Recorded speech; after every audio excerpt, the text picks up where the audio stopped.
دا ورو سوال کړی دی چې موږ 12 خویندې وروڼه یو او زما پلار 2 ودونه کړي دي یوه ښځه یې طلاقه کړې ده او دویم ورسره شتي وی کله چې زما پلار مړ کېدو نو په زنکدن کې دا خبره وکړه موږ ټول یې را جمع کړي او دی ووایي چې دا پلانې ستاسو دا رور د ده ګوره په میراث کې حصه نه رسي ځکه چې دا زما زوی نه دی دی ما د بل ځای نه راوړی او ما ورته زوی ویلی دی وی دا خبره هغه وکړه بیا مړ شوی نو اوس دا رور تپوس کې که دغه رور له دا چې په نوم باندې دوی رور دی که دله موږ دا میراث نه ورکوو نو موږ ګناهګارېږو خو نه الجواب اول خو دا خبره یې ساتئ چې تبني په اسلام کې حرامه تبني څه ته وایي په خوله باندې چا د زوی ویل دا په اسلام کې نشته او نه چاته زوی ویلو سره څوک زوی کېږي جی وایي دا بعض ښځې څه وایي ځوان شیر به کور کې ناست وي پردی سړی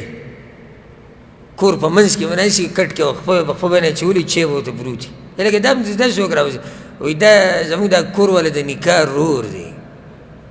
او یا بعض څه وایي وایي ده ته یې رور ویلی دی او ده ورته خور ویلي نو داسې خو موږ ټول وروڼه خویندې داسې اوس کېدی شي چې یو پردۍ ښځه په لار روانه ته ورته ای خور او بیا ورسره لاړ شي کور ته چې به هلته وڅکو ځکه چې خور خو یې ما ورته ووایي که چاته په خور ویلو سره څوک هغه نه خور کېږي د نسب هغه ورورولي د دین هغه شتي خو زه د میراث د نسب خبره کوم د نسب رشته هغه خو په دې نه جوړېږي نو دې ورور ته موږ دا وایو چې که چېرته دا خبره ثابت او یقیني او داسې وي نو بیا د ده په میراث کې څه حق نه رسي ځکه چې دی د هغه زوی خو نه دی داسې کېدی شوه دې ورور ته موږ دا وایو چې ستاسو پلار له الله دې وبخي هغه له داسې په کار وه